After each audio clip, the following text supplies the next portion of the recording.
大家好，我是李毅，然后非常感谢大家在这个北京的大冬天赶来参加这个线下活动。我现在呢是在肯尼亚做一家农业公司，叫做 Farmworks。今年呢我们公司已经3岁了，也是我在肯尼亚的第5年。那我今天分享的主题是从3万英尺着陆。那有这个标题的原因呢，是因为曾经的我是一名咨询师。我大学毕业呢就加入了麦肯锡，然后曾经在美国、然后中国肯尼亚的办公室都工作过。但是现在呢，我是在肯尼亚做农业，做这个种田买菜，还有卖菜这些非常接地气的事情。那我还记得在2020年的时候呢，其实当时我已经到了麦肯锡的罗毕办公室。那因为疫情来了，所以其实我当时负责的项目呢，就是支持肯尼亚的政府去做一些帮助当地中小企业可以在疫情当中存活下来的这样的一个应急项目。那一开始能够负责这样的一个项目，我是非常开心的，因为我做咨询师一直都是服务的那些想要赚钱的企业。那好不容易有一个这样的为公益做好事儿的项目，我就特别的努力。但是呢，做了大半年之后，我就发现这个政府实在不是执行力非常强，可能等到我们在纸面上的这些战略要真正落地，这个疫情都已经结束了。那后来也确实是我们可能当时想的很多很好的点子都没有办法真正的落到这个人民群众的生活当中去。所以当时呢，我就一度有了一个存在的危机，我就想说，哎呀，我干咨询都已经这么多年了，但是呢，如果我希望真正的看到自个儿的点子可以落到实处，可能我就真的需要去离开这个行业去做一些更加接地气的事情。但其实我当时还完全不知道我下一步可以去干嘛，或者是找一个什么样的工作。于是呢，我就开始在这个小本本上写说，我得先想想下一份工作或者是事业，我希望他们是什么样的。然后我的第一个条件呢，就是我不想干咨询了因为我当时其实已经干了5年的咨询，然后呢，也在3大洲服务过很多不同的企业。我觉得说这个时候可能必须要去在我的工具包里再学一些新的东西。第二呢，我就是不想去大的机构，因为我以前服务的都要么就是500强，要不就是国际组织。其实只要是大机构，都还是有很多官僚主义的。那我当时就希望说我可以去一个小公司，最好是创业公司。这样的话呢，我如果想到什么点子，就可以立刻的把它落地。第三呢，我就是想说，哎，我得做一个自己觉得有意义的事情，这样我每天早上起床就不用去琢磨说，哎，今天做的这个事儿到底是好还是不好呀？那我写完这3件事儿呢，我还是没有下一份工作，但是呢，我就先去找我当时在肯尼亚办公室的领导，也是我们办公室的一个合伙人，就说，哎，我已经要准备辞职了，你那个先跟你打个招呼。我以为呢，我们这个领导会挽留我，对吧？你在我们公司还有美好的未来，你可别走。但是呢，他居然一拍脑袋说，哎，太好了，其实呢，我本来就是做农业战略的，然后我也一直特别想做一家公司，能把我们这种给非洲国家写的战略可以落地。那既然你这个年轻人想要去做事儿的话，那要不然你就来搞这家公司吧。那于是就是我怎么样成为了这个从咨询师变成了一个搞农业的人，其实就是一件非常我觉得随机发生的事情。但其实很神奇的是，当我真正的做了这个农场，然后做了这家农业公司，我某一天再回去看的时候，发现说，哎，上天给我的这个机会还真的是让我满足了我当时的这个3个条件。所以很快呢，在2021年初，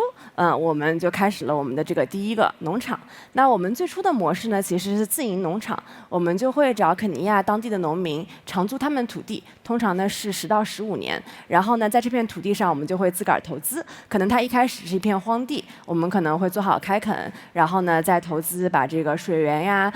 等等其他的问题都解决掉。这样的话呢，就可以成为一个比较专业化的农场。那其实做农场还是一个挺有成就感的事儿。我们4月份和8月份，对吧？同样的一片土地，同样的这个角度，可能你真的可以看到说你东西种下去，然后慢慢到开花结果，然后最后真可以丰收。其实即使是从视觉上来看，你都觉得说我还是干成了一点什么的。但是呢，在我继续进一步的聊我们公司的这个商业模式之前我可以先跟大家分享一下肯尼亚的农业环境是怎么样的。那其实很多人想到非洲，肯定会觉得说，哎呀，非洲是不是特别的热呀？但其实并不是这样的。在我居住过的很多的城市里呢，其实肯尼亚的首都内罗毕，其实是我觉得一个最环境宜人的地方。我们全年的温度差不多都是15度到25度。但同样呢，就是虽然说它的这个环境很好，但是我们的生产力呢还是比较的落后。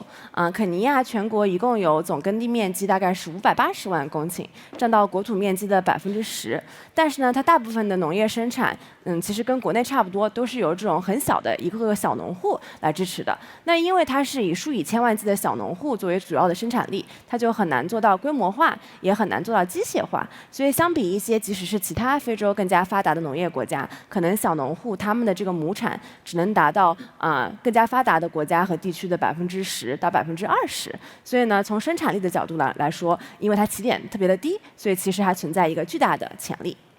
但同时呢，肯尼亚还有一件很神奇的事情，就是它其实是有一定的高端农业出口的这个基础。就是我刚才聊了一下这个内罗毕的这个温度，那可能如果要把它跟国内的某座城市做对比，其实它最像的就是我们国内的昆明。因为它既是一个春城，四季如春，也是一个花城。肯尼亚呢，每年要向全球出口超过20万吨的鲜花，是全世界最大的鲜花产国之一。如果你在欧洲购买玫瑰花的话，那你可能很大可能性，这个玫瑰花就是来自于肯尼亚奈瓦沙湖畔的这些种植场。所以呢，我在肯尼亚也可以非常轻松的就实现这个鲜花还有玫瑰的自由。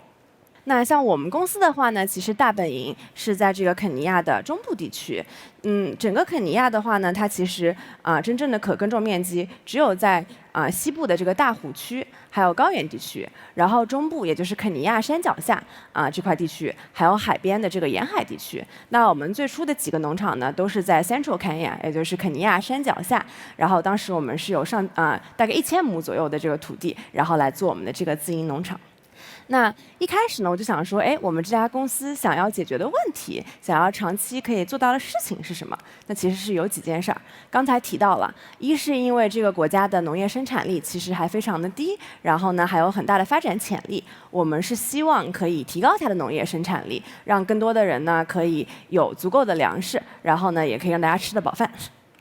第二呢是让供应链更稳定。前面也提到说，因为这个国家主要都是小农生产，那很多的小农其实也没有办法得到全年生产的这样的一个效果。所以呢，我们想做的就是可以让一些基础的粮食还有蔬菜，它们的供应链更加稳定，可以达到就是所有的小农都可以不断的做一个生产。然后呢，如果是消费者在市场上面，也可以全年都可以比较一个合适的价格来买到新鲜的蔬菜。最后呢，就是帮助农民成为更好的农民我们公司呢现在是服务差不多有5000个肯尼亚的小农，很多呢都是因为我们公司的存在，可能就是可以得到更高的收入，以及提高他们的这个亩产。那对于我们来说呢，我们想做的不光是自己成为好的农民，更多的呢也是希望搭建一个平台，让和我们公司合作的农民都可以取得更好的生活。回到这个2021年初，就是我刚刚开始做这件事儿的时候，那首先我是一个没有什么农业经验的人，所以虽然我是有本地合伙人，他很有农业的经验，但是呢，我作为一个新人，还是要从零到一的去做一个学习。其实呢，我觉得一个生意它往往是不会很复杂的，简单的生意和好的生意可能很简单就可以说清楚。所以我们公司最基本的这个生意本质呢，其实就是一方面管生产，一方面管销售。那大家在左图中可以看到的，就是很快呢，我们除了自营农场，也推出了和小农合作收购的这样的一种模式。比方说是我去拜访我们的一些小农，然后从他们的田间地头收获他们的番茄。我们会真的把自个儿的渠道铺到全国各地，甚至是出口。所以呢，右边这张图大家可以看到的是肯尼亚的一个农贸市场，然后呢，这个番茄就是摊在这些摊位上去卖。那其实这些卖菜的大妈就是我们的一个主要的客源。那除了这个农贸市场之外呢，我们也会供应本地的商超，比方说像家乐福。然后呢，我们也会做出口，就是我们还有一部分的高端作物会直接出口到欧洲。农民还有卖菜的大妈，我们要服务的这些主要的对象，他们今天的困难是什么样的？你不可能还不了解你的这个真实的客户的需求，你就去做这件事儿。所以呢，我就开始去拜访一些我们农场周围的小农。那很快就意识到呢，如果用一句话来形容他们最大的一个问题和困难，或者说是痛点，那就是说好的这个菜贩子没有来。因为肯尼亚这个国家呢，相对来说它的农业还是非常的分布化的，其实也没有很多大的公司在里面起到一个聚合者的作用。那可能他们农民平时如果是要是种出了番茄、种出了洋葱、种出了土豆，那除非他自己有能力可以自己开一个车去农贸市场，但可能很多小农也没有这样的能力，他其实就是在田里等到那些菜贩子来收菜。但是呢，菜贩子他们也很精明，他可能前2天跟你说好了，说，哎，等你收了我就会来买的，然后这个价格。但到了当天，他可能有了另外一个价格更低的农民，他就不来了，或者是来了之后呢，又给你报一个新的价格。那这个时候我的菜都已经收了，对吧？那我不卖给你也没有办法，那这个时候我就只好低价贱卖给你。所以很多情况下，我们的农民往往是处于一个比较不利的地位的，而且对于他们真正可以生产出来的蔬菜，可能也没有一个稳定的销路。这边图就可以看到我们收菜的这样的一个情况哈，就是比较传统的。首先呢，这所有的番茄都会被放到这个木浆子当中，也没有什么分拣。然后左边的这辆车呢，就是一个传统的运输番茄的方式。然后我每次看到这个车就非常的惊恐，就会觉得说这就是损耗啊，感觉它开着开着就会有很多番茄从这个栅栏当中就漏出去了。但这其实就是一个目前的这样的一个收购的现状。那第二呢，就是我们回到刚才我聊到的这个菜市场大妈，那他们做生意有什么困难呢？也是很简单，用一句话来说，就是今天可能有菜卖，明天就没有菜卖了。因为前面我已经提到，其实肯尼亚很多的这种主要作物，它的供应链是不稳定的，甚至是像番茄呀、洋葱啊、香蕉，就是刚刚视频里大家可能有看到，都是需要进口的。那对于卖菜大妈来说也是一样的，他们所处的这些农贸市场，其实也是由一个一个小的菜贩子来供应。那同样的，菜贩子他也没有稳定的货源，所以就导致了说，我要做这个卖菜的生意，我可能今天有人给我供菜，明天就没有了。那他们会怎么做呢？传统上来说，就是这些在菜市场的大妈，他们会起早贪黑，可能凌晨就要去赶到一个1级的农贸批发市场。这个照片是我拍的，因为我在一开始干这个生意的时候呢，我就想说，我也得去研究一下，对吧？他们是怎么买菜的？当年呢，我还没有车，所以我就雇了一个 Uber 司机，凌晨3点来接我去这个农贸市场。然后呢，我当时去就看到了这样的景象哈，就是有非常非常多的这个番茄，比方说在这样的木框框里，现在已经从农场来到了农贸市场，然后会有很多的大妈在那边买，然后甚至可以说是抢购，场面是非常非常的混乱的。其实大家也不知道这里面到底是多少公斤。我当时会去问那些贩子说，哎，这到底是一个多少公斤一箱？那有的人说40公斤，有的人说80公斤，所以这件事情也没有一个准数。那大妈可能买不了80公斤，对吧？她就得还把邻居大妈也叫过来，一起做一个拼团的购买。那买完之后呢，我还得把这一箱货送回我自个儿的农贸市场吧，那我还得再雇一个像这样的摩托车，所以其实是一个相当不方便的这样的一个供应链体系。对于大妈来说，他们的生意也挺难做的。看到了我们要服务的这些客户的问题，那我们就开始做这件事儿了。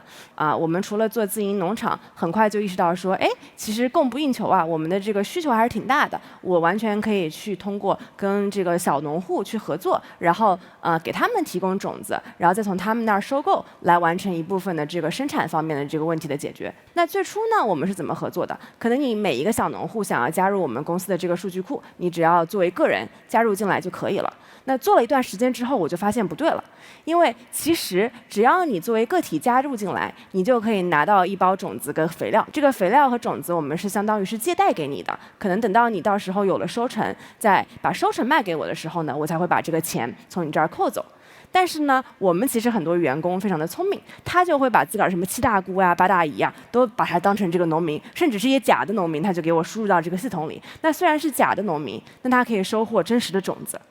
但是呢，他到时候就可以说，哎，其实我没有收获的出来，或者是我这个种子没有长出来呀啥的。那这样的话呢，我们放出去的这个袋，也就是种子跟肥料，很多就收不回来。那当我们发现了这样的一个情况之后呢，我们就学得聪明了一点，我们就不再允许这些小农户以个人的形式来加入我们公司，而是需要他们先成为一个小集体，他们必须要内部这个分组。那完了之后，如果一个新农户要加入的话，这个组员里面所有的其他农户都需要同意你的加入才可以。其实和小农户合作还有一个很大的难点在于，通常呢他们的年龄也会比较大，我们的平均年龄可能是49岁左右，然后呢也不是说自个儿可以什么看手机啊就可以学习先进的农业知识了，所以呢你要怎么样去教会他们一些更加先进的种植技术跟方法，这点其实是很难做到的。那我们采取的方案呢，就是一个我称之为农业 A/B testing， 对吧？就是如果大家在科技公司工作，对吧？我们可以通过 A/B testing 来同时做2种产品，看看用户的反应。那我们是怎么做的呢？我们会把刚才那一组小农民，他们每一季要开始种植之前，我们就会跟他们聊说，哎，这季要开始种四季豆了，然后呢，你们谁愿意出一块地当我们的这个试验田？在这块试验田上呢，我们就把它分成2半，一半呢是用某种方式，另外一半呢，对吧，是用方法 B。这样的话呢，我们就可以看到这一季结束之后，这个效果是怎么样的。比方说，一半我们可能做了这个土壤酸碱度的一个平衡，另外一半呢，这个土壤是没有经过我们的调试的。那最后可能看到说，哎，这块做过酸碱度平衡的，可能它的产量会高一些。这个效果其实后来证明非常非常好，我们已经做了非常多的这样的实验田，上百块。然后呢，农民一旦可以亲眼所见，然后亲手所得，他们就会相信说，哦，你这个方法是真的好，然后呢也愿意就是更加的和我们合作，然后来遵从我们的一些给他们的指导。其实传统上，很多的在肯尼亚服务小农户的公司呢，都不是像我们这样的类似于创业公司，很多其实是 NGO 啊等等。那他们其实会免费的给小农做很多很多的培训，所以其实肯尼亚的农户对于培训这件事情本身，他们很熟悉，甚至因为我们的 NGO 还挺多，有的时候培训还得发钱，我要是不给你发钱来培训，你可能都不愿意来，对吧？然后呢，但是这些 NGO 很多时候也会来找我聊说，但是啊，我们的小农即使产量得到了一些提高，他还是卖不出去。那我说这可不是嘛，你也没有给他解决销路啊，只解决了这个问题的一半嘛，所以其实没有办法很好的把他们整个问题都解决了。同样也是还有一些其他的公司可能是做供应链的金融，比方说会给小农做一个放贷，那也会遇到一样的问题。虽然说我给你做了一个种子的放贷，甚至是我给你放贷了一个更加高级的什么拖拉机啊之类的，但是我要是提高你的生产力，你最后没有销路，这还是一个问题。所以也就是为什么我们一开始就是既做产也做销，这样的话呢，我可以从源头上解决小农的销路问题。那同时呢，因为我们在做销售的这块时间呢，也积累了大量的这个市场的数据和经验。也就是说，我作为一个在市场里已经卖了菜快3年的人，我有过去肯尼亚每一个农贸市场每一天每一种我们自个儿做的蔬菜每一个等级它的价格和这个走势。我可能有了过去的数据，我就可以以过去的数据来推测一下，哎，未来1年或者是2年内，我们觉得这个价格的走势会是怎么样的。然后呢，我再跑回去跟我的小农说，哎呀，你可别在那个别人都在种的时候种了，我告诉你，你再等1个月，对吧？时间会更好啊。同时呢，可能很多小农会跑过来说，那也不是我想要这个时候种啊，因为大部分的肯尼亚小农其实是所谓的看天吃饭，他们是等待这个降雨的，他可能没有一个水源的设备。那他会说，你要是能给我把这个水源的问题也解决了，比方说给我这个滴灌设备，对吧？然后给我买一个那个泵，那这样的话我就可以抽水了，我就可以晚一点种。那所以我们现在也在开始这一方面的实验，给一些已经证明成为我们的优质供应商的小农来提供一些农场基础建设方面的一些放贷和帮助他们可以就是做一个升级。这样的话呢，我们长期的希望就是可以让这些小农真的可以和我们长期合作，然后呢生产力越来越得到增加，然后呢也可以得到更高的价格。然后还有一个很重要的点啊，就是真正让我们公司可以长期生存下去的，就是要找到合适的产品和市场。就是最开始我们的自营农场其实就啥都会种点儿，我记得我们种过秋葵、茄子西瓜，就什么都有。后来我就渐渐发现，其实我在这个本地市场卖，它的这个毛利就是非常非常的微薄，卖菜确实不太赚钱。那如果说我要是再不走量的话，那我这个公司就永远起不来。所以呢，我就狠心的把那些当年我们卖的还不错，但是其实没有什么规模上的潜力的那些产品都砍掉了。就一度我是肯尼亚最大的这个茄子供应商，那最大的茄子供应商也就是1周1吨这样一个量。然后我们后来这些产品就都不做了，然后呢专心去做那些真正本地人会吃的、规模特别大的产品，比方说番茄呀、洋葱啊这些。然后除此之外呢，我们除了做这个本地市场，我们也打开了出口市场。肯尼亚因为做花卉行业，所以其实是有一定这个高端出口的基础的。那长期呢，其实欧洲都会从肯尼亚进口一些像荷兰豆呀、豌豆荚呀这样的高端产品。那因为肯尼亚的这个四季如春，也是可以实现一个全年的供应。出口产品有一个很大的好处，就是它虽然量不会像本地那么多，但它的毛利会高很多，而且收购价格也会高很多。所以很多时候我们去跟小农合作，就会跟他们说，哎，其实你可以种这个更值钱的这个，那他就很快就会发现说，哦，我只要种一季这个高端的出口作物，可能我的收入会比我以前种1年更大一块地的那种本地的这种玉米，对吧？还要赚钱。同时拥有这个本地市场跟出口市场的话呢，我也可以保证说，我可以给我们的小农提供更加丰富的一个产品选择。我记得今年年初的时候，就是 ChatGPT 横空出世，然后我也有好多以前的朋友啊、同事都去搞 AI 了，然后我一度就是有点怀疑自我，我就想说，哎呀，人家都已经对吧，去走在这个科技前沿了，我还在每天解决种菜卖菜、什么司机偷油啊这种员工偷菜呀、鸡毛蒜皮的这些小事儿，就是感觉稍微有点跟世界脱节。但是后来呢，我又想通了，我就想说，可能有一些事业就是 push the frontier forward， 把人类的这个边界往前推。而有些事业呢是 bring people towards the frontier， 让更多的人呢离边界更近一些。那可能我现在做的事业，那就是后者，但是呢，这个做后者也是有意义的。其实呢，我觉得这个过程当中，其实创业是起起伏伏的，但是呢，和有理想的人一起做有意义的事情，就是我的一个很大的一个快乐的来源。那即使结果不管怎么样，过程也是很开心的。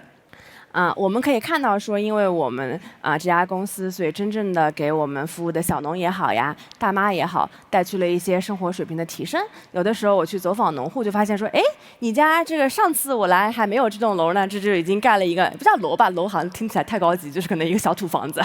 然后呢，就能看到说，哎，他们确实是可以给自个儿的家里添置一些新的东西，包括可以让自个儿的小孩去上更好的学校呀等等。那中间这张图可能是我们的一些市场的大妈。然后他们也会告诉我们说，哎，自从我们的这个公司开始给他们的农贸市场稳定供货之后，他们就不用再起早贪黑的去那些大的农贸市场跟别的大妈争抢了。可能现在他们知道说，我们每天就是7、8点钟送货，那可能我们的卡车还没有到，就会有大妈已经排队在那儿等着我们的车过来了。另外一个方面呢，就是我做着做着渐渐发现的，其实是一个商业认知的改变2年多以前呢，我当时从本地最好的一个商学院招了一个刚毕业的女生加入我们的这个销售团队，做这个数据分析，对吧？每天去看说这个菜价的变化呀等等。那她非常的聪明，然后呢做的也非常的不错，所以我跟她关系都特别好。然后大概几个月之前呢，就跟我说，哎，老板，我准备辞职了。所以呢，我就问她说，哎，那你未来想去做啥呢？他就跟我说，哦，我想做一个政策分析师，我希望可以让政府把更多的资金投在农业呀、健康呀、医疗啊、教育啊这些领域。然后这个理想听起来又很美好了，但是呢，我干过这活儿，所以我就不信。我说，但是我觉得肯尼亚也不太缺政策分析师啊。咱就是说，除了有麦肯锡这样的公司，不管是联合国，然后还是世界银行，都是把非洲总部设在内罗毕。然后基本上内罗毕就是一个国际发展领域的组织这个的一个中心，所以其实有很多的政策分析师。我觉得咱们缺的可能不是政策上的分析，我们很可能缺的是钱。他说，哦，我说那你觉得这个钱可以从哪里来呢？他就说，哎呀，我想想，我也不太确定，应该就是援助吧。那我当时听到就非常的痛心疾首，因为其实我在非洲的几年里，确实见过很多的年轻人都是这样想的，就是援助其实是一把双刃剑，它看上去表面上呢可能解决了一些问题，但实际上呢往往是没有使受助者他自身的能力可以变得更强的。然后就连非洲这些受过相对来说精英教育的年轻人们，也都是向往这样的工作，以及呢他们会觉得说钱就是天上掉下来的，就是援助来的。我当时发现，原来我自己团队里的年轻人也是这样想的，我就特别的痛心疾首。但是后来我又觉得说，其实他们有这样的思考，也不能怪他们，因为他在这个国家没有见过很多特别可行的商业模式。他见过的最好，可能就是他所知的。人是很难去模仿，就是自己没有见过的东西的。所以其实我还是很感谢自己生活在一个成长在一个高速发展的一个中国。这样的话，其实我是真正看过什么是可行的商业模式，什么是落地，什么是创新，什么是竞争，什么是一流的人才，什么是敬业的精神。可能正是因为经历过，还有看到过，我才可以去模仿，然后继而去创造。那可能对于本地的人才来说，我们公司存在的意义之一，也是可以让他们看到更多更好的商业模式，然后渐渐的可以从长期来改变和提升他们的商业认知。也许未来就会有年轻人说，哎，其实我是想去一家像 Farmworks 这样的公司工作，我也想要做这样的公司。在过去3年当中呢，我觉得我就是慢慢的看到了一些我做的事情的意义。我发现说，其实我还不只是想种田和卖菜，我更多想做的是一家可持续的、有商业生存能力的公司。我想做一家可以改变和创造更多本地人才的公司。我也想做一家能够存在100年的农业企业，因为农业企业的生命周期其实是很长的，如果做得好的话，这还是有一丢丢的可能性的。那最后，其实我想说的是，理想呢不是想出来的，而是干出来的。我在想，3年前我决定从3万英尺着陆的时候，我是完全没有想到后面的种种，既没有想到后面的好，也没有想到后面的很多困难。但就是在这个3年当中，慢慢的生长，然后呢，我觉得这个意义就自然浮现出来了，可能路径也就越来越清晰了。那我这个理想呢，也就渐渐膨胀了。所以今天和大家分享我的故事，非常的开心。然后也希望这些故事就像种了一个种子一样，也许呢，也可以在你们的心中可以生根发芽。对，谢谢大家。